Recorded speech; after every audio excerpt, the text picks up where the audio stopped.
Thank you. It's always a challenge to be the first speaker in such a place because it is still early morning. 10 o'clock is, it's still early morning. And language is for me an issue. I'm talking Franglish. So I hope you will still understand me, and I will try to, to talk slowly. And if you can't follow me, just raise your hand and I will stop immediately. Thanks to the organizers for inviting me in such a place. And through EAD, when was it, Isa? It was in 2001, 2002. We had a conference, a meeting in Prague. So it's a long time ago, and the town has really changed.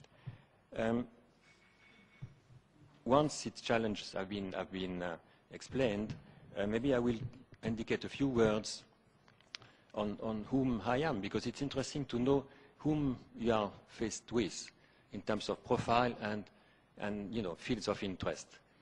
So I used to be the director of IDS in Geneva, Development Studies, and next deputy director of this famous, quote-unquote, graduate Institute of International and Development Studies, merging two issues, IR and development studies, which could be a debate for the next round. And my field of academic concern is education and training policies in the South, through research, training, and policy advice. So that's my background, and I understand that the topic of this meeting is cooperation. And we know that many times developers, people in the developing world, tend to speak about collaboration, coordination, cooperation, forgetting about competition. And the business world knows very well that you can't cooperate without competing. Cooperation and competition are the two sides of the same coin. So I will try this morning to play with the tension between cooperation and competition in the field which EAD is concerned with, meaning development studies. And as I belong to this world of development studies, I will try to demonstrate that competition is part of the game of the development studies. And I can do that because I'm a privileged person. I'm a retired person, so I can say whatever I think. And I hope you will criticize me because of that. But, it's an easy position to give feelings, opinions, which might be maybe a bit disruptive in some places, including in my own institute. But I will assume that, and I hope we'll have a debate afterwards for a few minutes on these issues. So,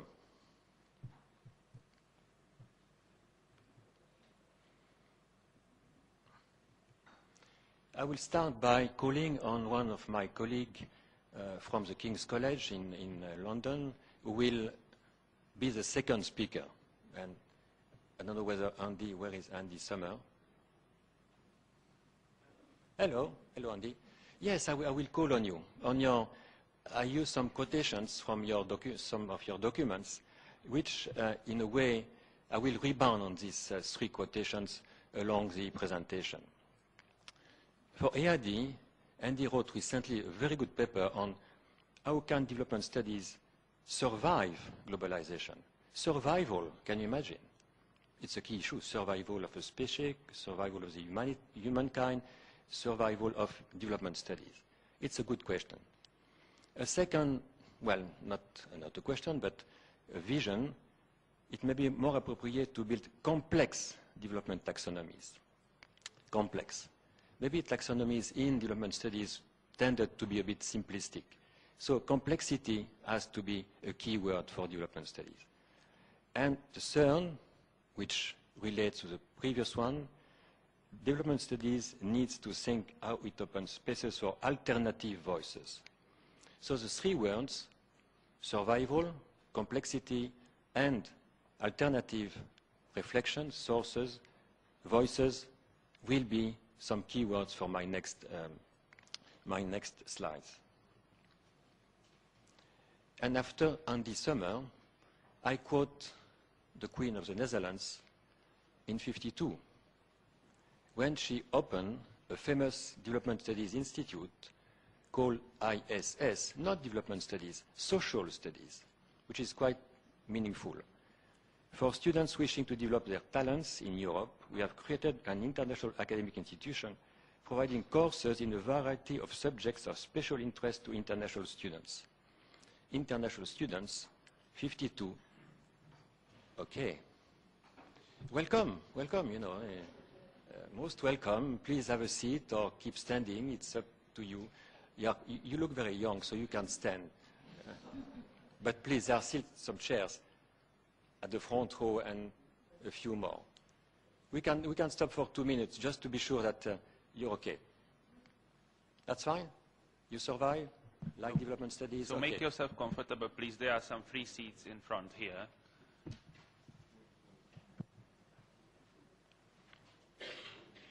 So I will quickly come back to the previous one so that you can...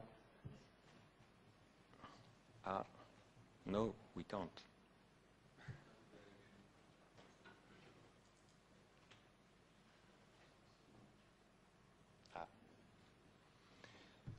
Okay, so it's a good quotation for you. You know, in 52, the Queens of the Netherlands... Can I ask someone to assist with the PowerPoint? It's there. Okay.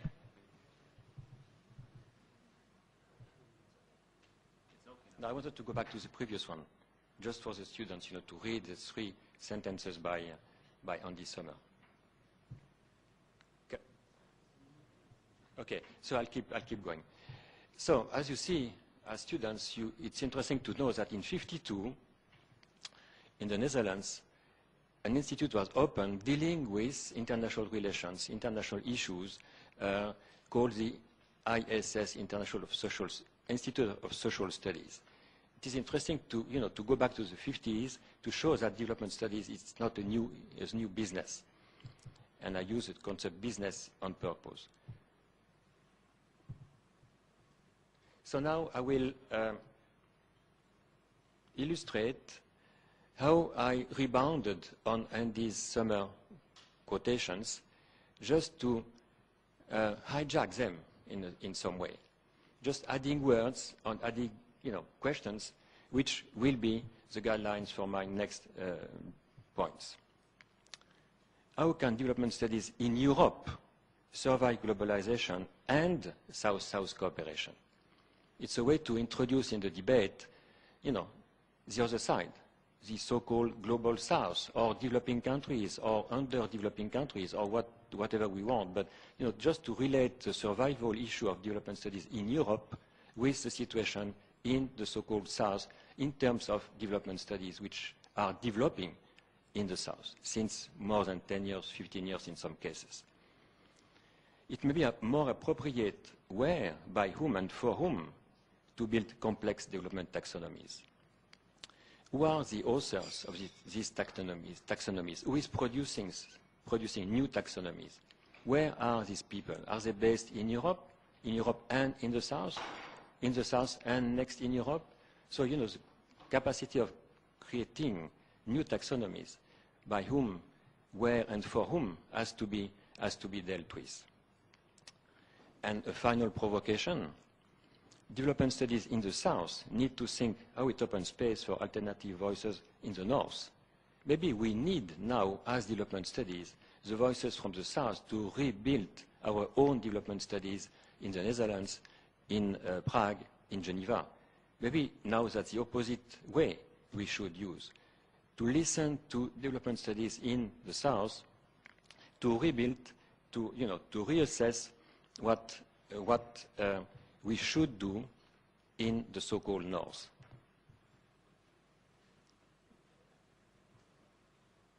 Yes, sorry, it's...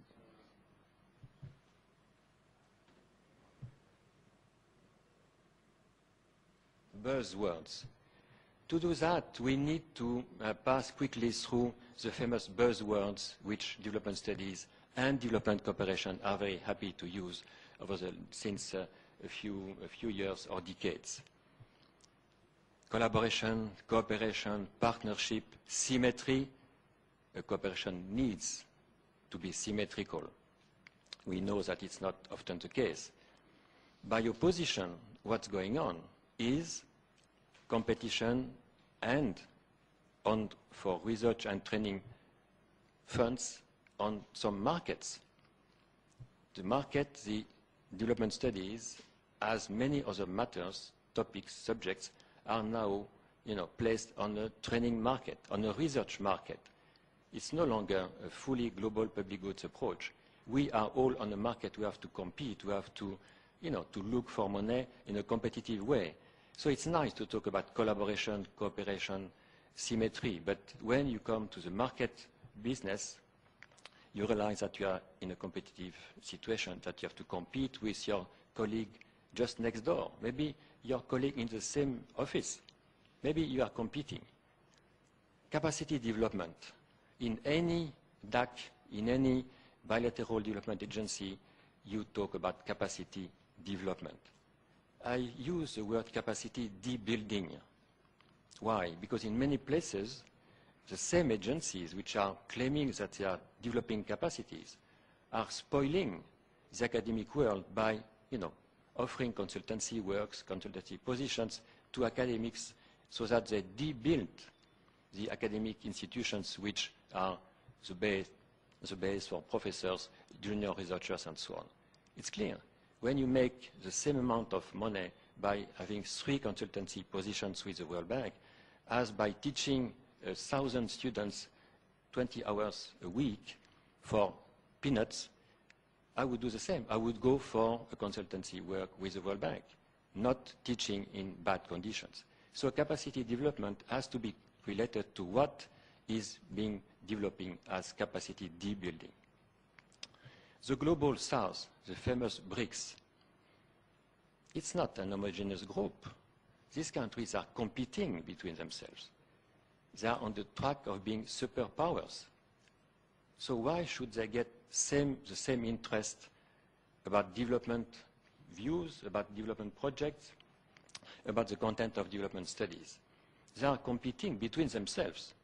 And the last developments with the potential creation of a development bank by the BRICS countries has demonstrated that it's not that easy to get an agreement between the BRICS. Why should they get an agreement on development studies if they can't, get an agreement on a common bank? Globalization, internationalization, the academic world is full of these terms. We need to maybe development studies will not survive globalization, as Andy is raising the question.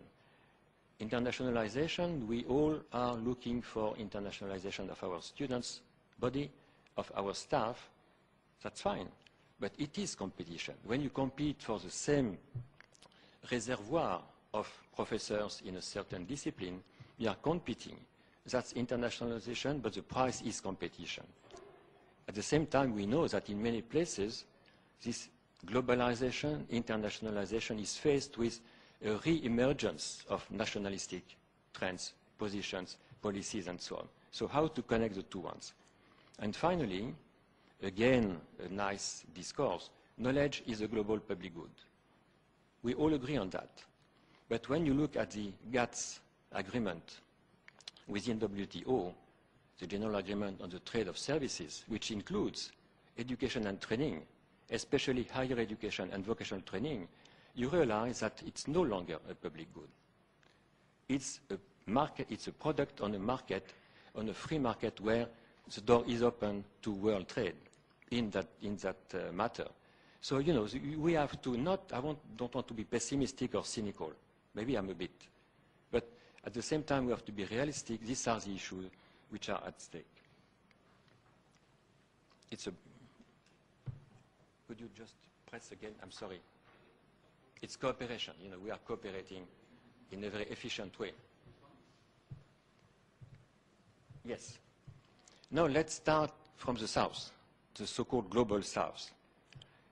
There is a reference, the excellent journal of EAD, the European Journal of Development Research, has published in 2009 an issue dedicated to development trends, 5 visions from 5 continents. Have a look to this issue. It's a very good reflect of the different perspectives on development seen by different authors, academic authors, in the so-called South. Now we know that development studies institutions are present in many countries, in Latin America, in South Africa, in Nigeria, in Asia, in India, Vietnam. It's a booming industry or a booming trend in many countries in the so-called South. It's interesting. Do we know enough about what's going on in development studies in Vietnam or in Lebanon or in Wits University in Johannesburg or in BRAC University in Dhaka? I'm afraid we don't know enough. So we have to get out of the box, of the black box of our own silo to know better what's going on over there. Maybe they do the same, by the way. I'll come back on this issue later on. Maybe they are teaching the same contents, the same references as we do in Prague, in Geneva, or in London. We should check that. Now let's come back to the north.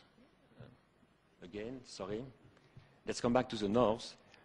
We know that in the north, development studies are, there are all kinds of programs, contracts, which are being run in a cooperative way. I won't extend on that. But yesterday in the executive committee of EADI, we discussed a lot about that. We are competing within Europe for the funds for the European Union. We are competing to attract good students. We are competing to attract good teachers, good professors. So we are cooperating, but as I said in the introduction, sometimes you compete with your neighbor in the same office because you are presenting two different projects to the same funders, and you are in a competition position. It's not, that's reality. We have to acknowledge that. Now, North-South. North-South cooperation is, since long, an unusual process. We all cooperate with universities, colleagues in the so-called South. It's multifaceted students and staff exchange systems. Franchising, now franchising is a booming industry. Many universities are franchising programs, and development studies are among these programs everywhere in the world. In Dubai, you got some franchised development studies institutes, franchised by the UK, by France even, by Germany, and so on. We develop joint programs with joint certification. We're securing the quality of joint programs. If we develop a program with the University of Ouagadougou from Geneva, I will be asked, what is the quality assurance system you are using to secure that this joint program is of a good quality? Question mark. And all this North-South cooperation have to be related to the buzzwords which I mentioned beforehand. Partnership, it's in any document we talk about partnership. What's the difference between partnership and a whole list of terms which could be some kind of partnership? Collaboration, concertation, association, co-management. What's the difference between all these terms?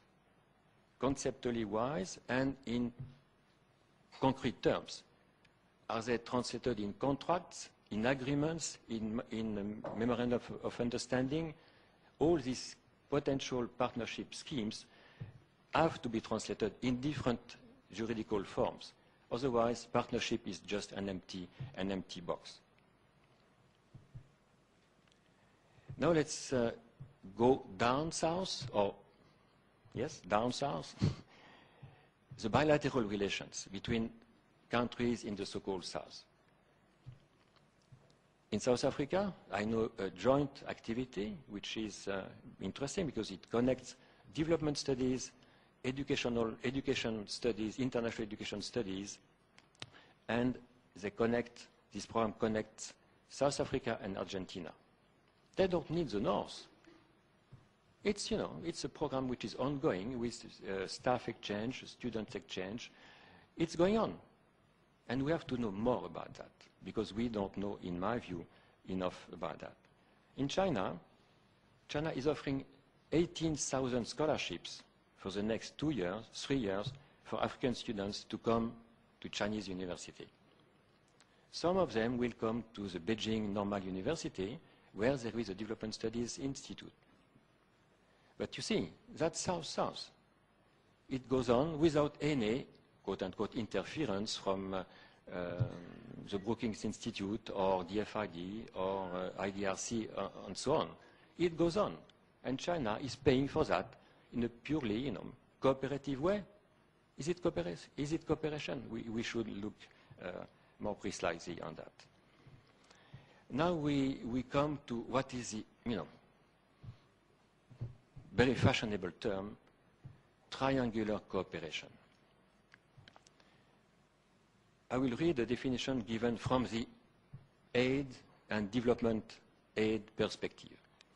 That's the GIZ, German Development Assistance Agency. The triangular cooperation is the cooperation of a traditional DAC donor, a donor, still the term donor being used, a non-DAC donor, and a recipient country. So you see, it's a mix of the good old words, donor, recipient. Maybe for talking about triangular cooperation of a different nature, they should not use the same words as we do since 20 or 30 years.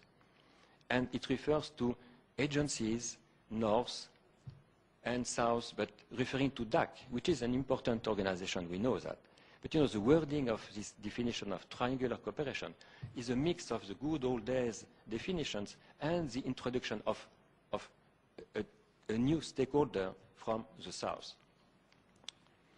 I would prefer, our own world, and I quote, I refer to a very interesting network in Latin America, Critical Development Studies Network of Latin America.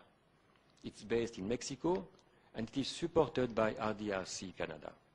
So it's a combination of what we should do more, maybe, critical development studies, to look at development studies in a critical way, through maybe a different form than a fixed institution, through a network, and IDRC, which is a funding agency devoted to research, is supporting such a network. So it's a combination of different stakeholders, different ways to look at this so-called triangular cooperation.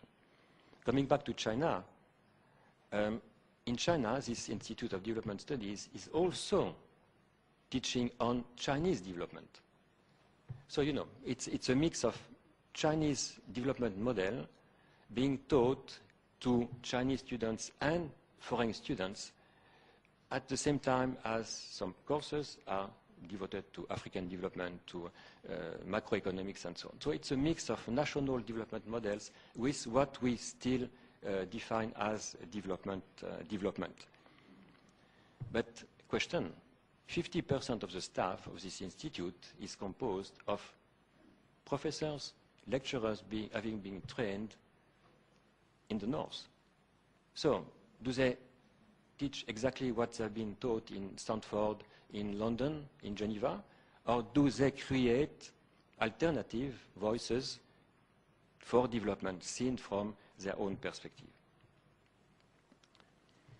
Finally, some questions. Are development studies in the so-called South different from development studies in the North? I just refer to China. If teaching staff trained coming from the North are composing, the core group of these development studies in the South. And here we come to the northern-based development studies institutions. What is our own responsibility when we deliver PhDs and postdoc activities to students from West Africa, from Bangladesh, from India, knowing that some of them would come back in their countries, in their institution? Will they teach the same thing as we did teach them in Geneva? Or do we prepare this coming back with some alternative visions? Are development studies in the BRICS, is cooperation between the BRICS possible, feasible, when the models which the BRICS are proposing are competing? China is competing with India in Africa in terms of development models. If they are competing with about their own development models, what can they teach but selling their development models to other southern countries? It's a whole chain of responsibilities. Finally, to come back to Andy's quotation, is triangular cooperation a survival instrument for development studies in the North? Because we've seen that in some cases, South-South cooperation is quite enough. When you are in India, why going to London for development studies? They've got tens of development studies, good and bad ones, but you can't stay in India to go for development studies. Why going north? Maybe it's a triangular cooperation whereby a northern institution is stimulating South-South cooperation and is still part of the game when the project is being developed. Maybe that's a survival, I'm exaggerating obviously, a survival strategy for development studies in the North. And it could be a way to change our own ways to look at development thanks to this triangular cooperation. 10 years' time, I'll be totally out of duty in 10 years' time, fortunately for you. But where are we in 10 years' time as development studies? EAD, that's the question we had yesterday, EAD has this issue in mind. Where to go from here with all these surrounding developments, where are we going to over the next 10 years? Merci beaucoup et désolé pour le franglais, je fais ce que je peux.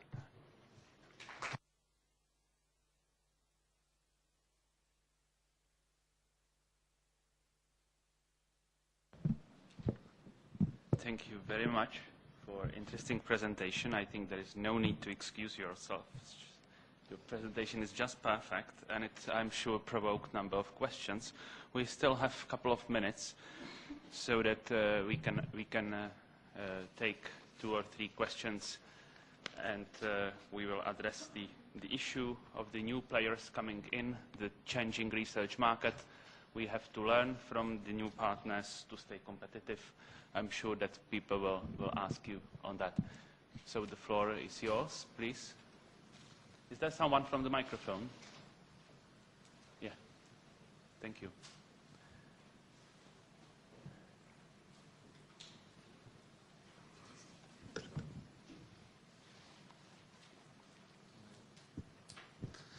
Daniel Svoboda, Civic Association Development Worldwide.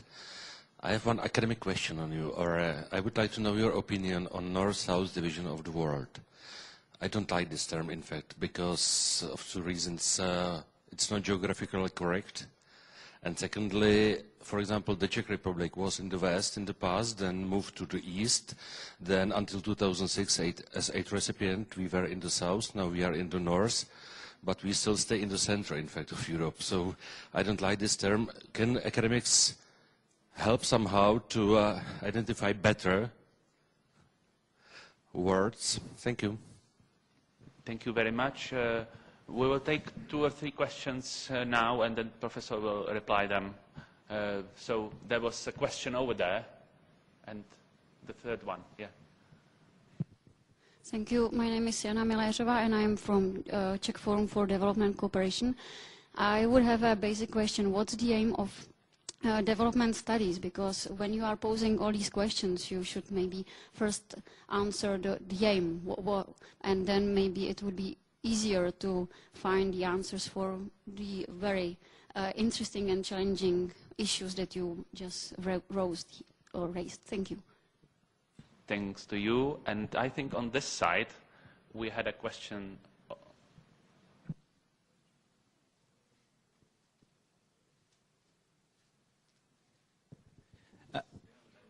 Thank you, Michael. I felt I also ought to ask the question. It seems to me the basic thesis is development studies evolved from the north, and so it's kind of born of original sin. Can you? How do you think? How necessary is it to overcome that by evolving through development studies? At what point do you sort of draw a line and actually go to something completely different because you feel that the study of a specific set of countries or groups is predate, is basically a Cold War relic, and actually there's a whole bunch of global problems of which developing countries often on the harsher side of climate change, notably, despite not creating the problem. So I guess the question to you is it necessary to overcome this original sin, like Adam and Eve, of development studies, or do you just draw the line and start again with a new kind of global studies, as you've seen something I've written about elsewhere? Thank you. And the last question was right in front of me. If you can come with the microphone there. Please raise your hand again. Yes. And then we will give time to reply. Yeah. Thank you. My name is Haldis Hakanes. I come from the University of Bergen in Norway. I teach gender and development. And I have a comment in relation to this idea of south, north, or cooperation kind of being threatened, and what is happening at universities in the south when it comes to development studies. And I think it's very interesting to look at curriculums and what is taught, because what happens where in the world is maybe not so interesting as what is, which kind of hegemony exists in thinking. And I mean, coming from Norway, a small country where all students have to read only, the big English and American publications, so there's very little theorizing maybe coming from the periphery. Or is it? Maybe not. And the second problem, because I think I'm from the field of gender studies and anthropology, and in gender studies, there has actually been a lot of theorizing from the South, which has had a huge influence on Western feminist thinking. But the problem then, when it comes to development, is the kind of implementation of this theorizing in practical development, which is very often, I think, not informed by the theorization that takes place based on thorough and studies. It's more informed by kind of quick fix solutions thinking. Yeah, thank you. Thank you for the questions, and I'll give floor back to Professor. I think we can allow for 5 minutes, no problem. Well, so first, north-south, okay. North-south, global, east-west, all the terms are being used, firstly by the so-called development agencies. North and south are still being used when people are talking about the north, south-south, or triangular cooperation, but they mix the two ones. They start changing from north, south-south to triangular, which could be north-north and south. You could mix things differently. So I fully agree with you that in facility, a language facility, I think we all see roughly, because we know that the north is in the south is in the north, and so on and so on. So I will follow you easily. It was just for the purpose of simplification and the critical approach. And it relates to Andy's question. Should we start from scratch to go global and let aside the 50, 60 years of the post-Cold War reflection on development and so on? Theoretically, fine. But we are in institutions, we belong to networks, we belong to places, we belong to some political frameworks, and you have to, maybe coming from Switzerland, I'm preaching for some kind of a consensual, sometimes conflictual, but mostly consensual, progressive transformation. Knowing what are the issues in a blank way, but having a strategy to change things, sometimes very drastically, but at the same time facilitating the transformation within institutions. If I look at my own place in Geneva, where the politicians have imposed to merge development studies and international relations in 2 years' time, we did it. We had no choice. We did it. But we tried to define some internal strategies to facilitate the passing. Some people were totally lost, and we did try to cope with these situations.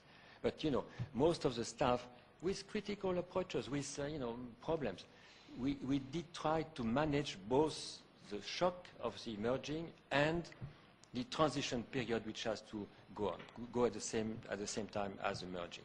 I don't take that as an example, but as a way to combine the global and the old-time development studies approach, which we all believed in the 70s and 80s, which is very way back. So it relates to content. What are we teaching? Are we teaching security and development? Are we teaching global issues? Are we teaching environment and development? Are we letting aside the term development? Yesterday in the executive committee of EAD, we reviewed partially 3 research projects to be submitted to the European Union for funding. 2 of these projects, the word development was not included in the title of the projects. Very good projects. But people who were supporting these projects did not use the word development to go for EU funding through EAD. So it reflects the tensions which are developing in this development studies world. Gender, okay, we have to devote a full seminar to the key influence of gender studies on the transformation of development studies and development practices and implementation approaches. Next seminar could be devoted to that. I don't want to give just a quick and dirty answer. It would not be fair.